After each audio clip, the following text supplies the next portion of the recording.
Hi, everybody. Welcome to another edition of Two Up Front here at the Attention Era Media Studios. I am Baxter Colburn. And I'm Simon Provan. A very good day to you, Simon Provan. How are you? I missed you last week. Life was very lonely without you. Well, I apologize for that, Baxter, but had a great 3-day field trip with my youngest daughter. So where'd you guys go? We were out at the McKenzie Environmental Center in Poynette, Wisconsin. So. Wow. I've never heard of that. Where well, for the whole of you in Wisconsin, it's basically between the Dells and Madison. Oh, okay. And but lovely time that we had together. Well, good. A lot of bonding as father and daughter, which is a great thing. And then all day Friday, I was on a shoot for a national company as well. So there you go. I can't complain, Baxter. It's been a good busy. That's exactly. always the best kind of busy. It's one of the things that's like, it's tedious busy, but when it's a good busy, you're like, absolutely. Like, how about yourself?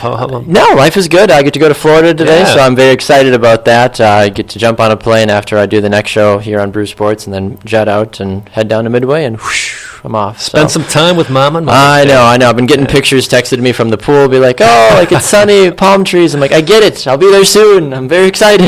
Awesome.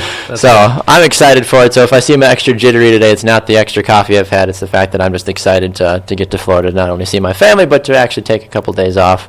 And for me, if I seem jittery, it's because of the coffee that I've had. Yes. Simon has taken the extra coffee from me, basically, and dunking it that way. So we've got two good guests joining us later on today. Milwaukee Torrent head coach and owner Andy Davi is going to be here in studio with us to recap their 3-1 loss over the weekend to AFC Ann Arbor. They now take on Detroit City FC on Friday, and then also come back home to play Lansing United on Sunday. So we'll talk to him about those games. We'll also have Washington Spirit attacker Joanna Lohman stopping by the program as well, too. So she's continuing to recover from her injury that she sustained in the opening week of NWSL action. So we're going to get an update from her to see how she's feeling and possible timetable and all that fun business. So lots to get to today, a lot of excitement to get to as well. We do start off, of course, with the kick around, where we take a look around the wide world of soccer to see what's going on. And apparently, we talked about this a couple weeks ago, World Cup 2026. There's the try bid from the United States, Canada, and Mexico, all trying to bring it here to North America. But apparently FIFA is saying that the process is still open. The applications are still open. Right, yeah. There was talk that perhaps this would all be streamlined, that basically FIFA would just say, you know what, nobody's going to top this bid, so let's just give it to them. But in the spirit of FIFA, in the spirit of competition, in the spirit of bribery, FIFA has decided to actually open up the bidding to other countries. The two regions, Baxter, that are not allowed to make a bid are Asia and Europe. Obviously, it's going to be in Russia in 2018, and then, of course, in Qatar in 2022. I was going to say it's because of the recency, and you don't want to keep putting it in the same continents over and over again. Sure, but it's only open until August 11th of this year that other countries can say, yes, we want to host. So, do you think anybody else is going to push anything in? Morocco. Yeah, Morocco. They've been talking about they've bid so many times for the World Cup, Baxter. That just seems so strange to me. Well, why Morocco? What do they possibly have to offer?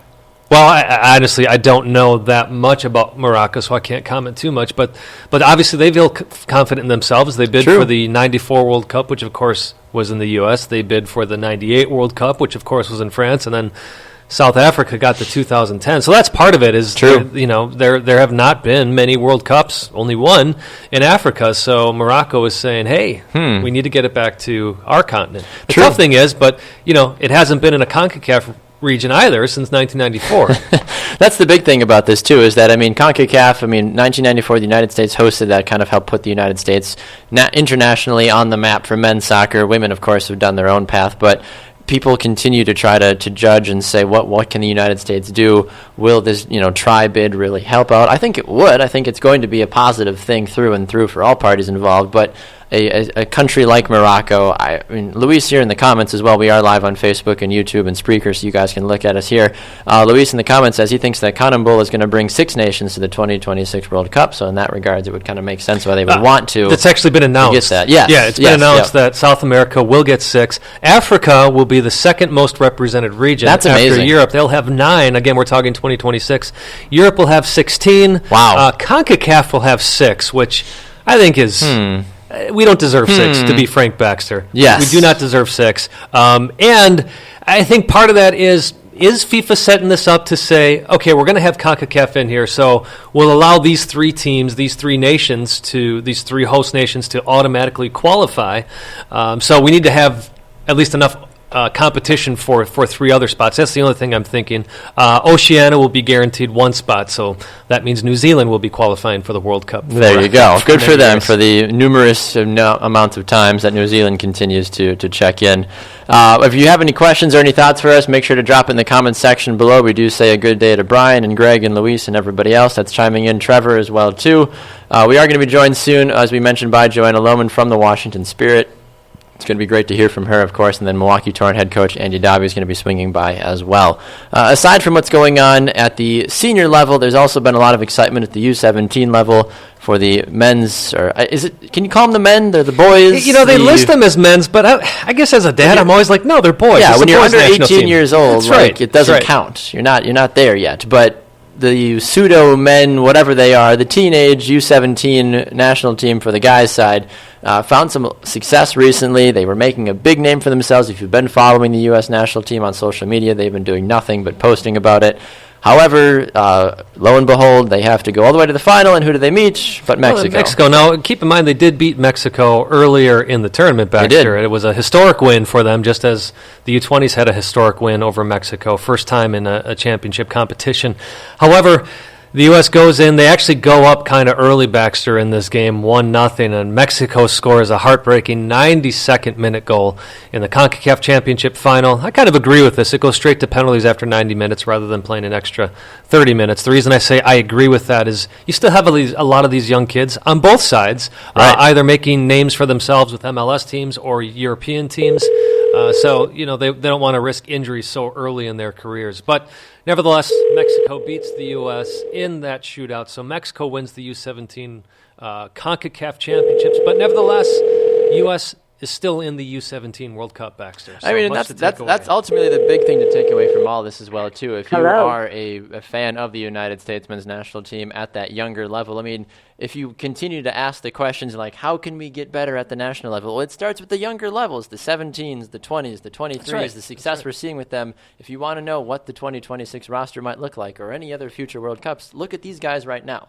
Absolutely. And one of those names, Baxter, Josh Sargent, had a great U17 World Cup. He's actually been named to the U20 World Cup team by Tab Ramos earlier this week. Well, good for him in that regards. It's good to see and hear that you continue to see all these younger players making names for themselves on a consistent basis. So anything else you got for us, Simon, before we jump into our first guest? Maybe I should save this for the NWSL spot, but just in case we run out of time. Yeah. Rumors flying, Baxter, that Vancouver may become the first Canadian team to have a team in the NWSL. There you go. This off the back of rumors of areas like Salt Lake City, LA maybe getting a team, Atlanta, numerous others as well too, but a very historic potential moment if Vancouver does become the first city to have a NWSL team. Yeah, and they've, this actually makes sense to me, Baxter. They've had numerous women's teams in Vancouver, so to make that step up to the NWSL, probably connected to the Whitecaps, by the way, makes perfect sense to me. You're absolutely right about that. Well, speaking of the NWSL, Simon, it's a thing that you and I like to talk about every once in a while, and we've got a lot of great friends and colleagues within the league that certainly make it a lot of fun to talk to.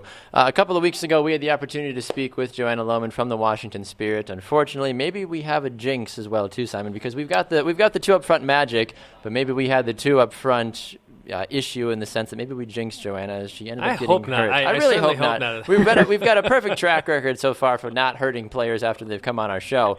However, Joanna Lohman of the Washington Spirit is here with us now. Joanna, first and foremost, welcome back to Two Up Front, and how are things for you? Hey, boys. I put all the blame on you guys. Yeah, it's fine. It's fine. I've been searching for a reason and someone to blame about this injury, and now I found it. Thank you so much. However we can make you feel better, Joanna. Right. Exactly. Well, let's face it.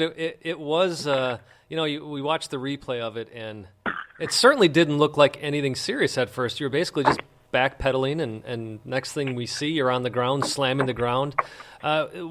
So, you'd almost like it to be where somebody tackles you pretty hard, and that's the reason it happened. But so many times you see these ACL injuries happen out of just something so simple as backpedaling. Right. Did you know immediately, Joanna, that something was seriously wrong when you went down? Well, you're not giving me enough credit because I actually went down 6 minutes before that. Mm-hmm. That was the third time my knee buckled. So I actually got injured in the 11th minute, and I was lunging for a ball, and then my left leg came down, planted into the ground in a very strange fashion, and locked into the ground, and my knee just buckled in. And I've never had a knee injury, and I'm a complete psychopath. So I fall to the ground, and I think, okay, well, I just did something odd, and that really hurt, but it's the 11th minute, the first game of the season. There's absolutely no way I'm coming out of this game. So I get back up. I run down the field. I connect a few passes. Actually, I wanted to take my stats on a torn ACL. I think I had a 100% possession rate. Connected a few passes, and then my knee buckled again. I fell over. The referee came up to me. She said, "Are you okay?" And, I said, "Of course I am." So I get back up again, and then I run down the field. I defend a corner kick. And then the instance that you guys are speaking of was the third time my knee buckled. I was backpedaling, go to change direction. My knee gave in again, and I fell to the ground. I knew at that point I was a liability, even if I wanted to play on, that my team deserved better. So asked to get subbed out. So to answer your question, no, I did not know. Well, Joanna, sorry. No, go ahead. It's okay. I didn't know. And then the doctor tested it right away. I think he knew right away, but didn't want to give me the news until I was inside and in a protected and safe environment. He told me at halftime that he was pretty certain I tore my ACL, and I couldn't believe it. I was shocked. And unfortunately, too, for those that have followed your career very closely, the last two professional games that you've played, Joanna, and I know you and I have had conversations about this, for those folks that don't know, you lose the NWSL championship game. You don't even get a chance to appear in arguably the biggest game of your life. Then you get the opportunity to be a consistent starter for Washington, and then this happens to you with your leg. I know the answer to this, but I want you to tell the rest of the world what you've told me before. Are you done? Are you retiring, or do we have more Joe Hawk to come? Absolutely not.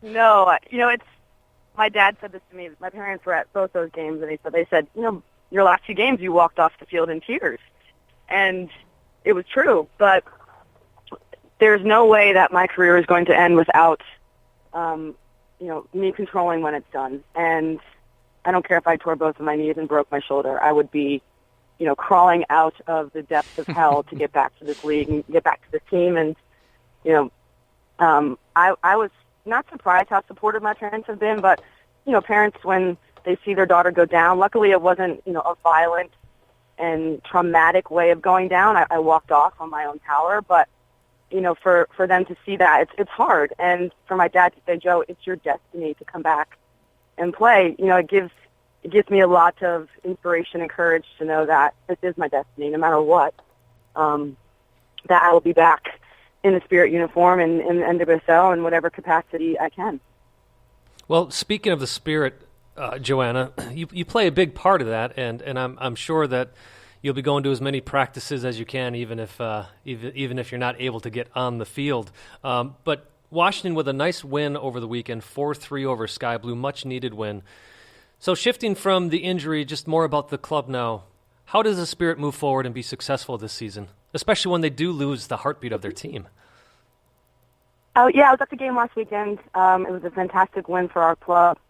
We've always been a team that prides itself on a blue-collar work ethic, and that was really my mantra as a player. Is I try so hard at everything that I do, and we really embrace that concept here in Washington. So I'm not the only player that has that kind of mentality. So I know it's going to be carried throughout the team. It's the culture, and it runs deep in our veins. So as you could see this past weekend, we may have been outshot by Sky Blue, but we pulled out the victory 4-3, and that's just from the grind. And I have faith that the team is going to continue in this manner. It's not going to be an easy season. Let's not fool ourselves. There's some great teams in NWSL, but I think we can compete with any team, and that's because of our heart and really our work ethic. So regardless of, if your touch is off any given game, if your effort is there, you always have a chance. So, we're going to go to Seattle this next weekend. That's going to be a tough ask to travel all the way to the West Coast and play away from home in a tough stadium with a tough crowd and against a very talented team. But like I said, we have the heart of a lion, so we can take down a bigger beast. Well, it's funny. One of your mantras that I've seen on Twitter and some of your videos that you've been doing, it's been great to watch your recovery, is that ACLs are overrated. Yeah. But, the thing about Who needs stats, too, every single stat is overrated. Except for the scoreline. That's the one that ultimately matters. Right, exactly. And that's the big thing with this too, Joanna. You talk about, continuing to face difficult teams and continuing to battle here for Washington. You ladies now have to go take on a Seattle team that is honestly still trying to find their identity. They reloaded a lot in the offseason with Christine Nairn and many other talented players. It's crazy to think that there's only a point that separates the Spirit and the Reign at this point in the season. What have you heard from Coach Gabarra? I know obviously you're not going to be on the field, but what have you been hearing while you've been at practice, or the general vibe from the ladies, as you mentioned, to go to the West Coast to now have to take on a team like Seattle that can put 5 goals in against Houston, which, let's be honest, it's very easy to do, but that's irrelevant to the conversation. Aside from that, though, how does Washington attack the high-powered Reign offense? I think defensively, we've been a very strong unit so far this season. Take away the 3 goals that were scored against us in Sky Blue, but I think we have a lot of confidence in our defensive capabilities. And as a professional soccer player, you rarely have the luxury of, really looking up and saying, okay, who am I playing against, concentrating on them. You're so concerned every day about showing up, doing your best, earning your starting spot, giving your team every bit of your talent and your attitude that, you wake up and all of a sudden it's game day and you're ready to face Seattle. And it's the coach's job to prepare you for the team that you face. And I know that Jim Gabarra and Denise Reddy, they work so hard, and I truly admire how many hours they are in the office. As an injured player, I come at the end of training and I leave 2-3 hours after a typical player who's on the field, and I still see them in the office working away, developing, training drills, and also working to see what the opposition looks like. So I fully expect that we're going to be prepared.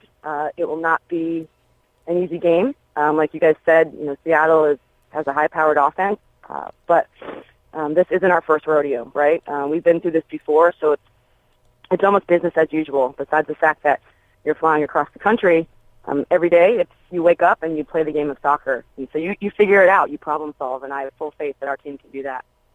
Looking at more of a general side of things, when you look at the league as a whole, Joanna, obviously you've had a very different perspective of the league now than the rest of the players, but from what you've been able to kind of just analyze from the league as a whole, what has surprised you the most about this NWSL season? We've played a handful of games so far. Is there a specific team or a specific player that has either impressed or just completely fallen apart that you, even as a player and maybe in a potential opponent, have just kind of been like, whoa, that's really strange? Like, what surprised you the most about this season thus far? Coming into preseason and having played all of preseason, every single year the rookies that come in get better.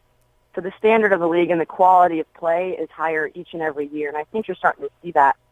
In the first 4 seasons of the NWSL, I always felt like you had a team that somewhat ran away with it, and I felt you had a team that struggled.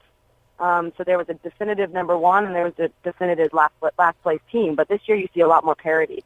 And I think we have to give credit to the players coming into the league that are raising the standard. And also, too, you see that every team has quality players and has talent. So you're not going to have a team that runs away with it, which is, I think, really great for the league. So not that I've been surprised by how close the point margin is between the first and the last place team, but I'm very hopeful that this will be the theme moving forward, and there won't be significant gaps in talent. Joanna, taking it back to the first part of the conversation, and thanks for your insight, by the way, on the current NWSL season. We don't always get that from from players, and of course, with you being able to, I guess that's one of the positives is you're able to watch a lot of what's going on. But speaking of that, so you've got the injury. Is recovery coming a lot better than expected? I mean, we saw you jumping around in your latest video, kind of scaring me a little bit, going, hey. Easy does it. You just had surgery. So the dad in me, right? But wondering, is recovery coming along quicker already than anticipated? I don't necessarily think quicker. I think ACL, it's fighting time. Regardless of if I'm, hopping around on one leg or not hopping around, it's still going to be 3 months after surgery until I can run on land. So, I'm very encouraged by my progress. It helps me mentally to wake up every day and know that little by little I'm very much improving. But, with the bone having to heal and the proper recovery with no rushing. It's still going to be 6 months before I take the soccer field in a cold-fledged manner. So, yeah, the recovery is going very well, and it's been absolutely excruciating. I've hit levels of pain that honestly I didn't know existed, and it's been probably one of my most challenging experiences of my life. And to wake up every day knowing you're doing it hour after hour.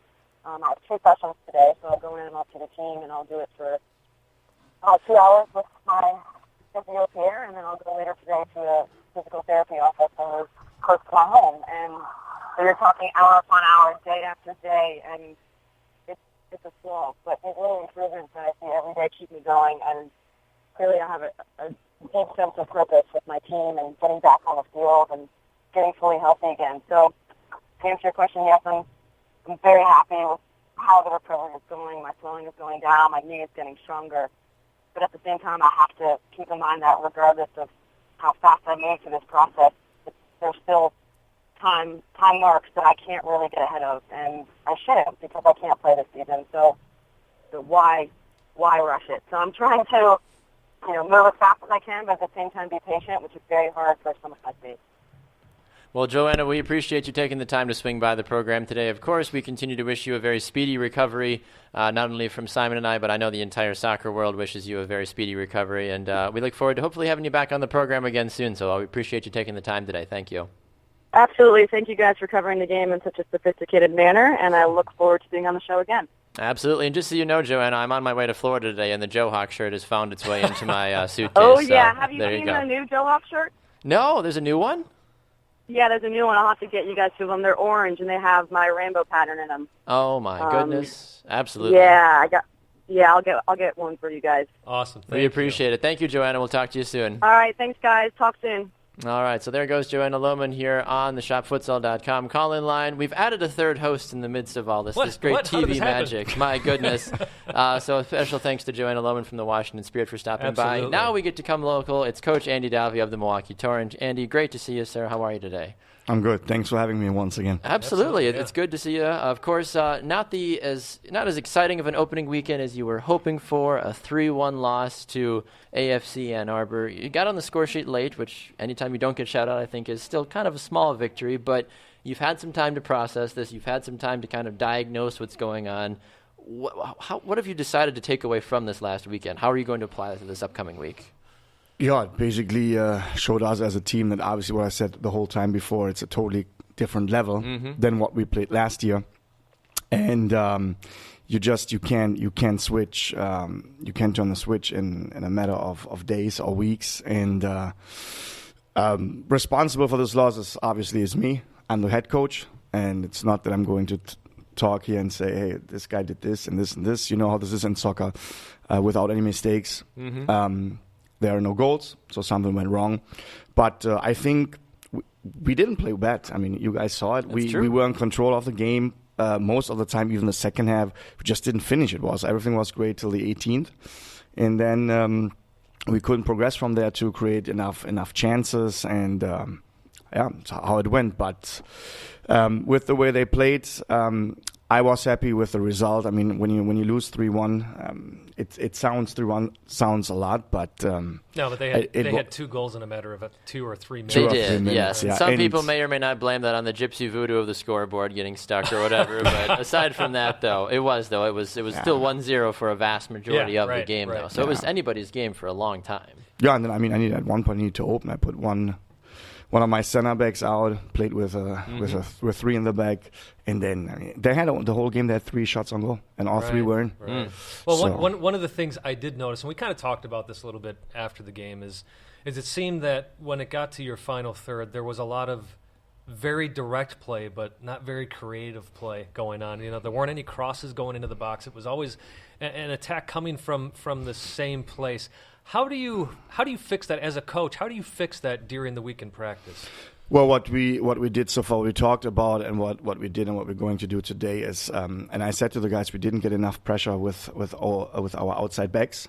They were not too much involved. That means the whole time our wingers, our midfield wingers, they were too far outside with not enough support. If you have the outside back up there and they're able to bring those crosses, then you have those guys a little bit more inside. And on the other side, if the ball, for example, was on our right side, our left back was not up far enough to support. That you have somebody on the far post. But those are things sometimes where then some players maybe think they're maybe a little bit scared that if the ball goes back, then I'm way too far in front. But you know what? That's what I said. Without mistakes in soccer, there are no goals. That's right. So, now that you've had a regular season game to process, now that you've been able to get a decent idea, I know you still have a long time to figure out the players on your roster, but I know, and you're probably not going to give me the answer I think you're going to give me, but do you miss any of the players that are not on the roster from last season to this season? Could any of them have helped maybe change the outcome, or now that you've gotten a better feel of the team, that would have added more speed or more patience or just on the another ball? dimension. Or just another dimension? No. No? And that's exactly the answer I knew I was going to get, but I just was curious, because sometimes once you get the opponents in front of you, you're like, well, if we would have had X, Y, Z, we could have maybe challenged them this way, or whatever kind of thing. Well, obviously, I tried to get the players that I wanted for the system that I played. For example, last year we played with 3 holding midfielders. Yeah, because we had last year that problem that in the center backs we were not constant enough. This is why I needed to put Drew Ruggles as a center back. Now that I can play Drew Ruggles and a holding midfielder. As a holding midfielder, we only play with 2 holding midfielders. What I saw in all the scrimmages and even against the Ann Arbor game, and maybe you saw this too, we are much more compact in the center of the field. Yes. We had last year so many attacks that came through the center, and we just don't have it this year. So, but it's a work in progress. It's just the first game. We have 13 to go. I don't want to say we run the table now because it's just way too early. But it's obviously with 2 upcoming games this weekend. Yeah. We have then on Sunday we have already 3 games played, and some of the teams won't even have played 1 game. Wow. Right. In fact, on Friday night you take on Detroit City FC. This is their opening match of their NPSL season. So Detroit City is famous in soccer circles for being a team that lower division team, but they're getting 4,000 or 5,000. Raucous fans to their stadium, so it's opening day for them. At the same time, they didn't finish too highly last year. I think they were 5th or 6th. I think the record division. was 4-4-4. Right. So there is an opportunity here. You have a good team. How do you go into this game? Well, we talked about this on Monday a little bit in length. I mean, obviously, this is most of those guys never played in front of this crowd, and. I mean, there are 2 things when you play in front of the crowd like this. There are 2 things that are pretty cool. The first thing is when 5,000 people cheer for you, or when 5,000 people boo you, because this can set stuff free. I mean, it can push you when they boo you. I remember Drew Ruggles told us a story that he played. I think he said in San Jose, and they called him Snuggles the whole time during the game. But that's like, I don't think that would intimidate me. That'd be like, oh, thanks, guys. Right? But if we had all this Twitter wars with the fake accounts and stuff. But this will be a game of your mind. If you are mentally not up for this, and if you walk in there and there are 5,000 people and they chant and they have the smoking bombs, and I mean, for me, this is the greatest thing that you want. I was about to say, you got to be really excited about that. You're like, we need more of this. Here's what I would do, Andy. I would have them watch Rocky IV before going into this match. In Rocky IV, Rocky takes on the great Russian, and what's his name? Ivan Drago. Yes, Drago, I will kill you. I will destroy you. And, of course, by the end of the boxing match, the Russian crowd is cheering for Rocky. So that's what I expect from the Torrent this weekend, is to get this Detroit City Detroit's team. going to chant for fans Milwaukee. Just start cheering for the Torrent. Yeah. we have some supporters coming too. What is always great. It doesn't matter how many are coming, but I mean I'm totally excited for this game, and I don't think as an opening game in front of this, and I think they have some new players on the roster. I think there's more pressure on them than on us. That's true. It's true. So for the fact that the games are so close together on Friday, Sunday, are we going to see any personnel changes? Is Nick Berry or Josh Rhodes going to take one of the games and then the other is going to flip, or are you going to continue to stick with Nick Berry? Rhodes, he needs to get a different. You got to get that H out of his name. Okay, come on, Josh, work on it. Right now we can. I'm going to talk with Mark. Obviously, we have a practice today, practice tomorrow. I'm not a big friend of rotation. If most other guys couldn't play a game on Friday and Sunday, I think then they shouldn't play. Makes sense at all. So, and you saw also on even that we were behind. I'm not a big friend of subs at all. I mean, it's great that you can sub 7 times during a game. Subbing 7 times may be good when you're up by 1-0 and you try to run the clock down a little bit. But we have to see. Obviously, everybody has the chance in practice to show me, Coach, I want to play, and they're doing it. I mean, our practices are hard, they're intense, and I'm happy that the guys, they're totally in.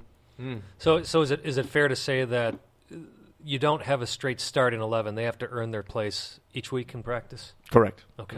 And that makes sense. And I think sometimes, players get so accustomed to the fact of like, oh, I've started the first game, so I must be good the rest of the season. That's not how it works, especially when, someone like you that has the same tactical mind of like, you have to earn it, which is good, especially at this level, because you don't want to get complacent and you're trying to make a name for yourself as well, too. So commendable to that one as well, too. But are there any upcoming promotions or anything for the upcoming Sunday game that people need to be aware about, or anything they should wear? No, everything going like normal. I know it's Mother's Day. Maybe we have a little surprise for the moms who come to the game. But yeah, we're excited again. We had a great crowd. We had 916 people there, what I think was great. Oh, and something that Baxter and I noticed with calling the game is a lot more vocal this year already. Yes. Chanting, support. the drums, the horns, all that stuff, and that's exactly what you need. And that stadium, too, at Hart Park, the way it's kind of set down in the valley, it all kind of echoes in there, too. It echoes, and it's a little bit more intimate as well than it was over at Eline. Even though Eline doesn't have the track, I actually felt closer to this field than I got the same impression on the players, too. Players liked it. I think maybe it's because you guys are on the fan side, I guess, or the home fan side from the bench perspective this season as well, too, instead of on the far side of the field. And I wanted on purpose. I also don't want to look into the sun the whole time. That's the other side. Yes, we're very thankful. We appreciate that as well. Yeah, it was just fun. In the second half, we come out and we see where are all the people, and they switched because the sun was still on the other side. Yeah. So, but I mean, it was great to see that we got the benefit with all those people, and yeah. All right. Well, Andy, we appreciate you swinging by today. Good luck on Friday and on Sunday as well, too. Thank you very much. Crucial 6 points on the line, but also some battle testing as well, too, against Detroit and Lansing as well, too. So we appreciate you stopping by today. So thank you for that. Thanks for having us. Absolutely. For having me. Absolutely. You're the you represent the whole organization, exactly. so that works. Exactly. All right. Well, coming up, Simon and I are going to dive into the wide world of Major League Soccer and the NWSL a little bit more. Some crazy games over the weekend. I made the joke on social media and with a couple other friends as well, too, that I picked just the absolute worst teams when it comes to supporting both the Revolution and the Houston Dash, losing over the weekend 2-0 to their respective teams in the Columbus Crew. And, of course, who did Houston play? Chicago. That's who it was over the weekend, too. So there's a lot that really has to be, figured out and kind of put back together. But, Simon and I are going to dive into that. We got to check in on the predictions as well, too. So it's always great to not only have the guests live in studio, but also to be able to dive into other things that we have a passion about. So it's definitely great to have that back. What happened? More magic. Okay, sorry, Baxter. I got a little Careful. scared there. Keep it together, Simon. Andy Davi does that stuff Yes. quick. Whew. Oh my Lord, he's a funny guy. So, all right, quick look into the comments here fast. We've seen some good ones come flying through here. A couple of folks here. Kurt says it's a great thing. They said the lack of subs makes it easier on the PA announcer. That is very true. Kurt is the PA announcer here for the Milwaukee Torrent. Luis says you guys forgot to mention that Atletico Madrid takes on Real Madrid for the Champions League semifinals. Juventus is already waiting at Cardiff. Yes, big game yesterday for Juventus as they took down Monaco in the semifinals. Madrid and Atletico Madrid are going to be a fun one to watch as well. Bryce, I appreciate your comment that Andy Davi is like Batman disappearing. Exactly. Appreciate that, Bryce. I like it. He is. It's just like whoosh, whoosh. It's magic. He's actually still here. You just can't see him. He's hiding in the corner.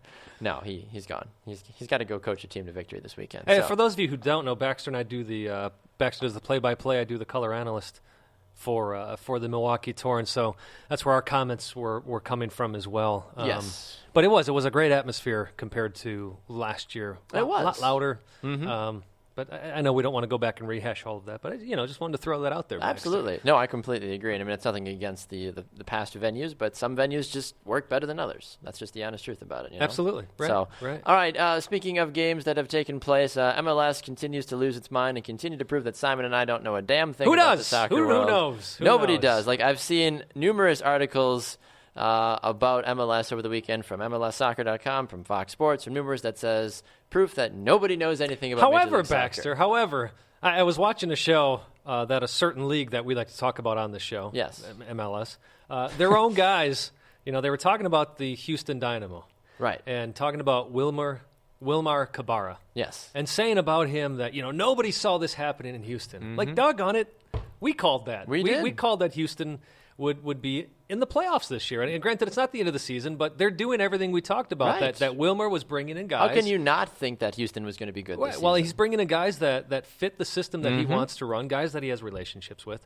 And, of course, going back to last year where, I'd called that Colorado would make the playoffs. Right. And then, too, these same guys who are part of this league saying, well, nobody saw that coming. We, in fact, did see that coming. So although we may not do too great with our predictions, we've got a good hold on the season overall. We do. We absolutely do. And I'm just looking at the standings right now, and honestly, there's a lot of weird stuff going on to an extent. Toronto and FC Dallas both at the top of their respective conferences. Makes sense. That's what it's supposed to be. That's kind of what we had talked about. As soon as you start trickling down in the East a little bit, that's where it gets a little wonky. Orlando, then NYCFC, and 2 and 3. That's a little surprising. Columbus, we knew they were going to have a resurgence. The Red Bulls down at 5, and Chicago surprising. Holding on at 6. That's not surprising. No, we all kind of had a feeling that Chicago was going to hang around that 6-7 mark pretty much all season long, and that's what they've done through the first 9 games, 3-3-3 so far. So good for them. Yeah, the West isn't too surprising. I think people could say perhaps the LA Galaxy is a little bit of a surprise. Again, many people were questioning, including myself, the hiring of Kurt Onofalo as the head coach for the LA Galaxy. I think we've already seen early in the season that he does well with the lower division teams, with the developmental teams, but when it comes to an MLS team, didn't do well with DC United. I'm blanking on the other team. I think it was Kansas City that he was with. Didn't do well there, and he's not doing well with the LA Galaxy. So it's not that much of a surprise that the LA Galaxy has been losing games. But I think, and granted, I know they came back and had that draw with Chicago, but they are just not the same LA Galaxy that we've seen the last 10 years, to be frank. And you and I have talked about this as well, too, numerous times the last couple of weeks, that LA is a shell of themselves, and it's not because they want to be, it's because they are just different. They don't have the big-time players anymore. And I'm interested to see now, without Jermaine Jones, if this team is any better. Jermaine Jones has come out and said, no, look, I'm tired of people saying that I'm a bad player. I'm not a bad player. Look how well I did in the World Cup. But he hasn't been doing that much for LA Galaxy. Right. And you do wonder how much the Galaxy depends on these older guys to lead the team. It's time to start focusing on younger players. Exactly, and I've been incredibly critical of Jermaine Jones as a whole the last couple of seasons, and I think that he, aside from the one good year he had with New England, hasn't done a whole lot for the league overall. I mean, he helped rejuvenate Colorado a little bit, but then it tapered off again, and he's not going to do that again in LA. It's just he's past his prime. He doesn't have a lot to offer anymore. LA needs to start honing in on their young, talented guys and trying to rebuild again. And it's okay. You see dynasties fall and then get back up again. That's what makes them dynasties. Yeah, it's just, as we've talked about on the show before, just terrible timing for LA to start losing its sparkle with LAFC moving in next year. So aside from that, you look at the standings. Vancouver finds themselves in 6th place. Minnesota United has now captured their 3rd victory of the season as well, too. They sit in 7th place with 11 total points.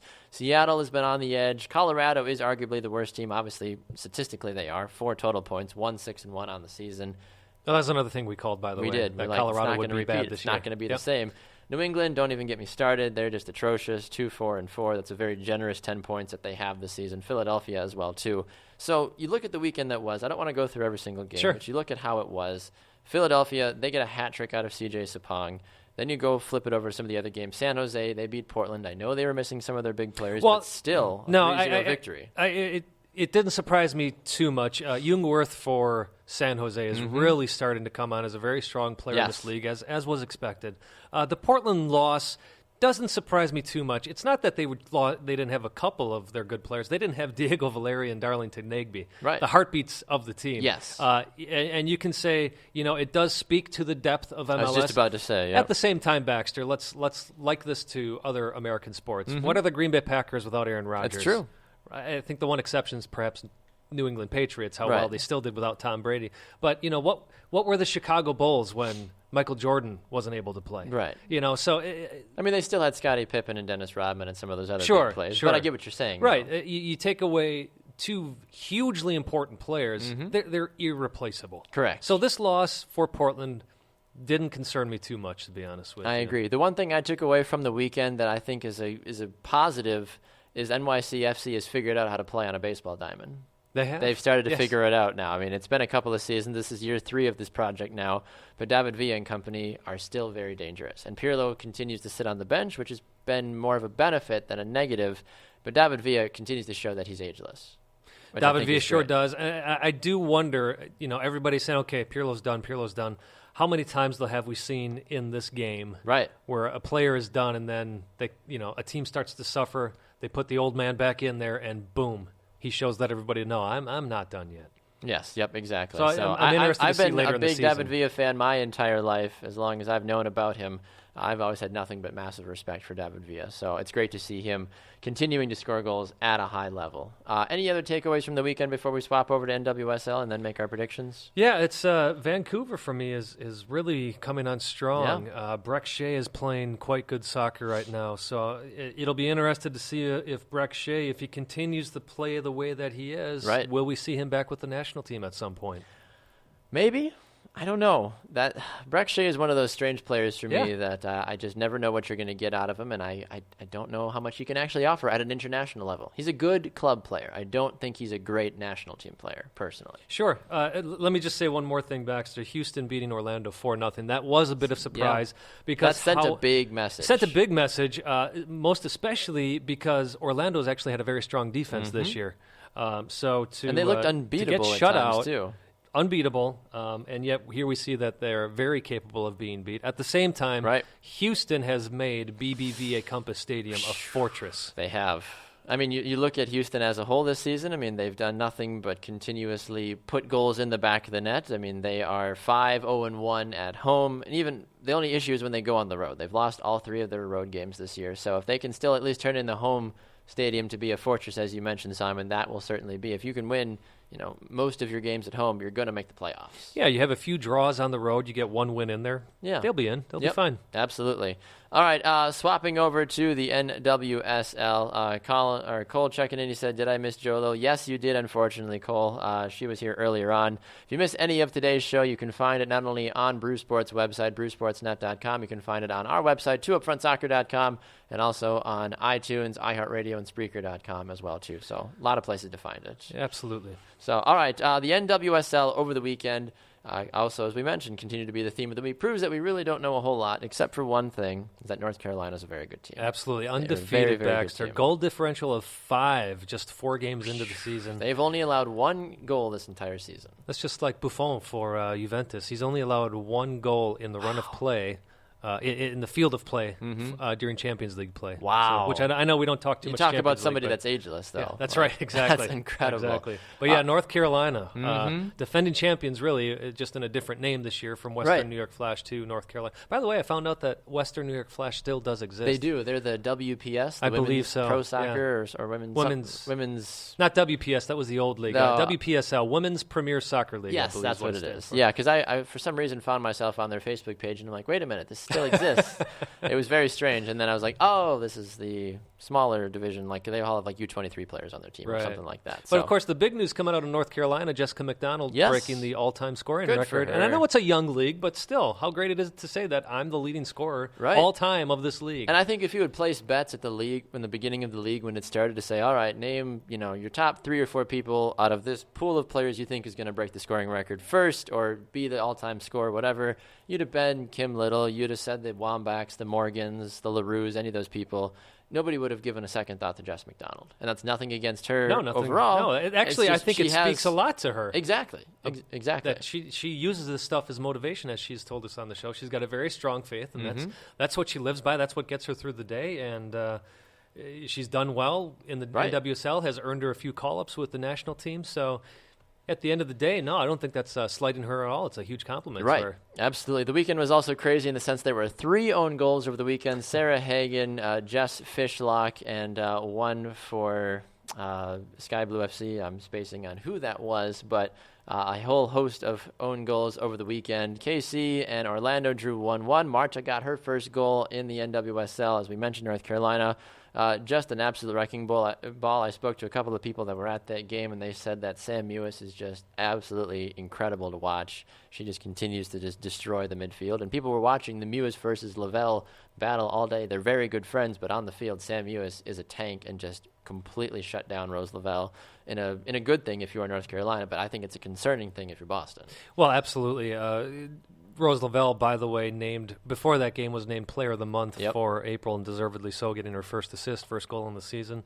But yeah, that is the big concern for Boston, Baxter. You shut down Rose Lavelle, who is quickly becoming the heartbeat of that team. Right. It does show that Boston's going to struggle. I want to ask a question, too, and this is totally off what we normally talk about, but for Rose Lavelle, I don't know if desperate's the right word, but how desperate do you think the league is for Rose Lavelle to be successful? How badly do they want Rose Lavelle to be good? Because I feel like 1 goal and 1 assist getting you the Player of the Month, I think seems a bit low to me. I look at that award.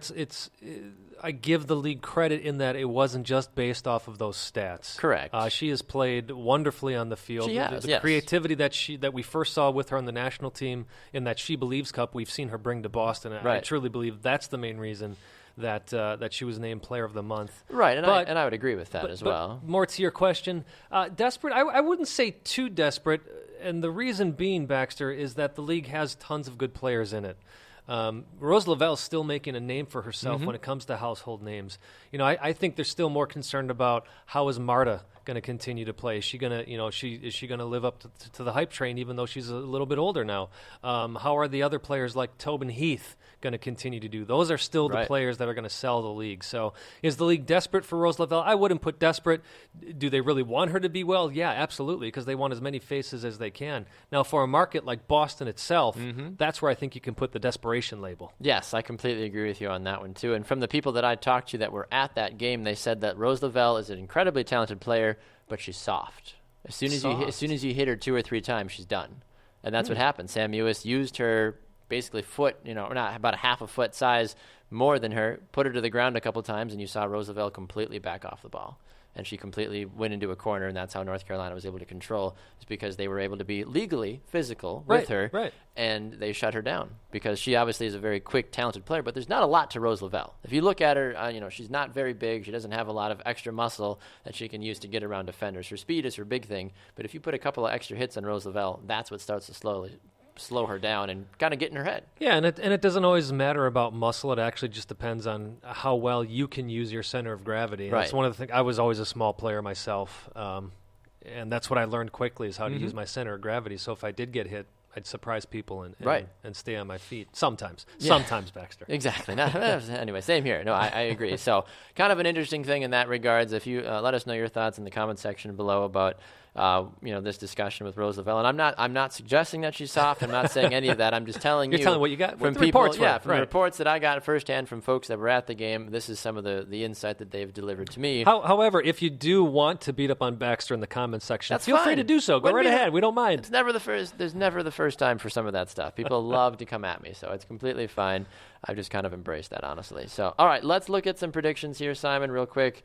As we get ready to wrap things up, our predictions are brought to you by Red Lions Pub here in Milwaukee. We are presented by 3 Lions Pub, and of course, a lot of fun business to get to from a can't think of the word right now, from a prediction standpoint. Yes. There we go. Couldn't get the word out. Do you want to start in the NWSL, or where do you want to roll? Sure. Well, let's do NWSL. All right, Houston and Sky Blue FC. That game is on Lifetime on Sunday. That's going to be a fun one, rather, on Saturday. Who takes this game? Houston has the home field advantage. They do. I am actually going to take Houston on this one. Yeah, same here. I'm going to have to agree with you. I think that Sky Blue, we thought they were going to be a good club. They've kind of dropped off recently. I'm a little concerned about the defense that Christy Holly was so complimentary of. I want to see if they can potentially rebound. But I think Houston has a lot to prove, and they're going to try to use a weak Sky Blue team to try to reassert themselves in this league. So looking forward to that. Seattle and Washington is kind of the wild card of the weekend. You don't really know what you're going to get, in all honesty.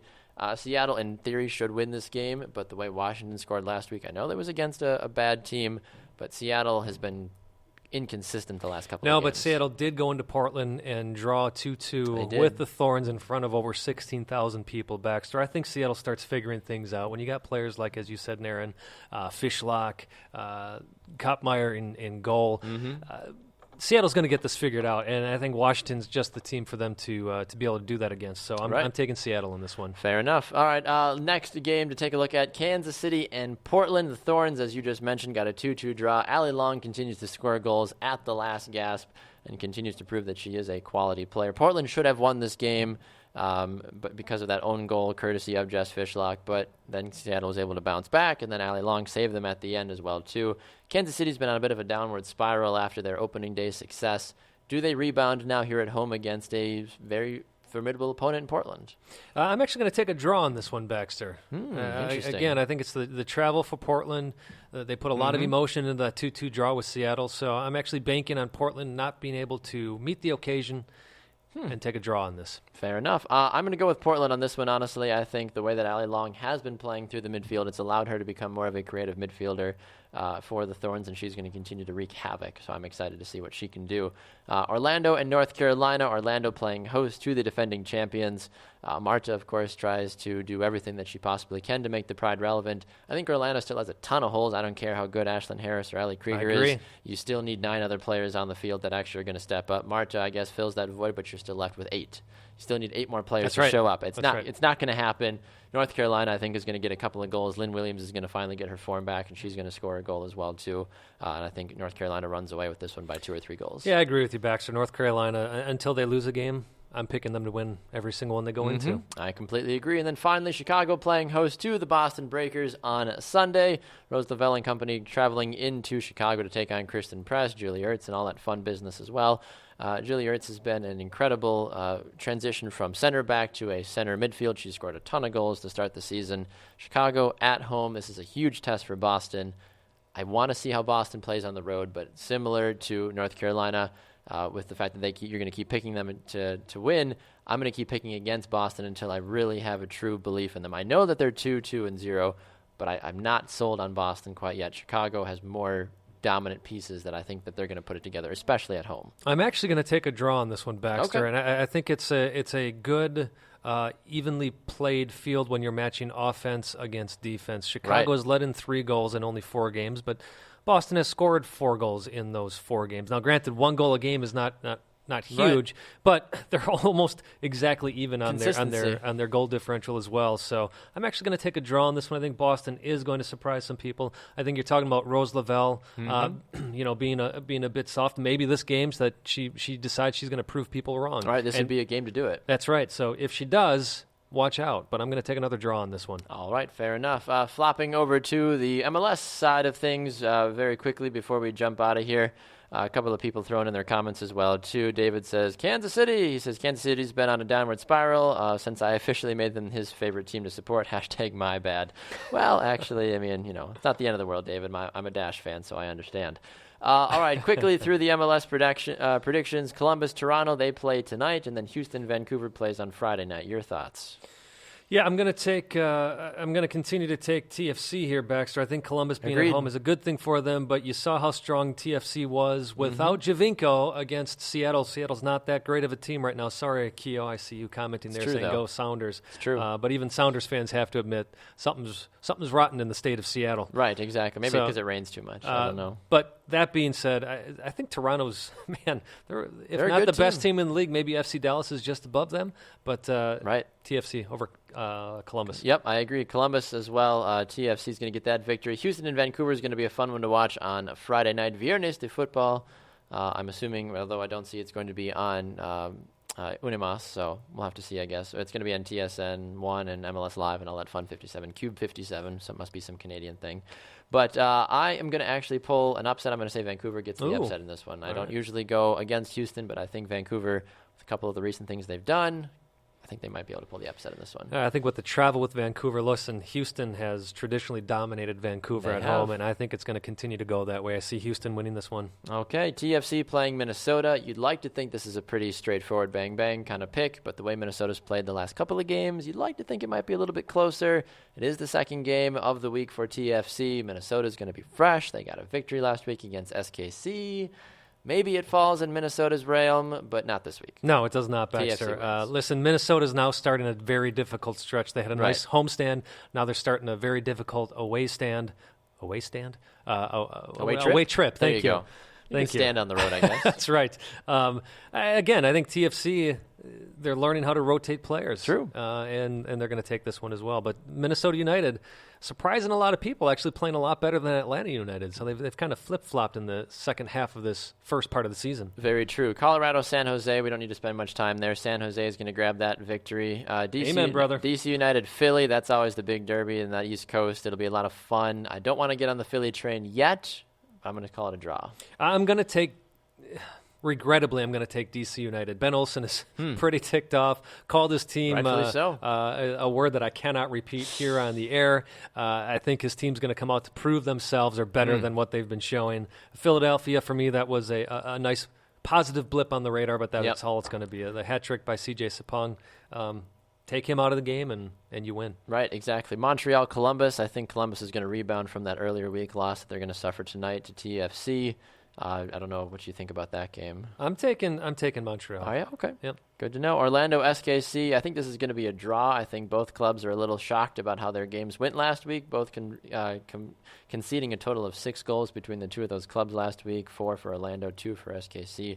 I think they're going to both be hot and try to get back at each other, but they're going to draw on this game. Yeah, don't forget, Sporting Kansas City had a 2-game week last week. They did beat the Red Bulls 2-0 at home. They did. But I got Orlando taking this one, Baxter. I think Orlando gets their defense back together. Jason Kreis is doing great things down there, even though they had that 4-0 loss. Right. They continue to play that diamond. I think they're going to stretch Kansas City out and win this one. I agree. New England and RSL. I think New England finally gets a win, Baxter. Maybe. That'd be great. I'll say New England just because I really want them to win. I'm taking New England. The biggest analysis I can give you on that one. Chicago hosts Seattle. I think Chicago takes this victory, I agree. honestly. Taking the fire. Red Bulls, Galaxy. Red Bulls need a victory. Both teams need a victory, but I think New York is just a little bit better, and they find a way to make a draw. Yeah, I think I'll make a draw. I Yeah. think New York's a lot better than L.A. They got to get things figured out, but Right. I'm taking New York in this one. Bradley Wright Phillips. I'm gonna say he gets a brace this game. Okay. Portland and Atlanta. You'd like to think this is going to be a hot and heavy game.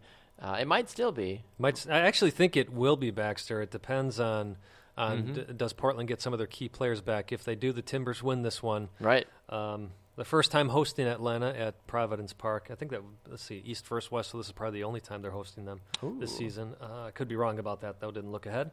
But, yeah, I'm taking Portland on this one. All right, and then I've got Portland in this game as well, too. Arguably the game of the week, FC Dallas playing NYCFC. This is going to be a lot of fun. It's down in Dallas. I think that NYCFC is going to push the Reds to the limit, but I think FC Dallas at home is a very hard place to win in. We're still in that part of the season, Baxter, where we've got a warm part of the country and a colder part of the country. I think the heat and humidity is really going to work against New York City FC.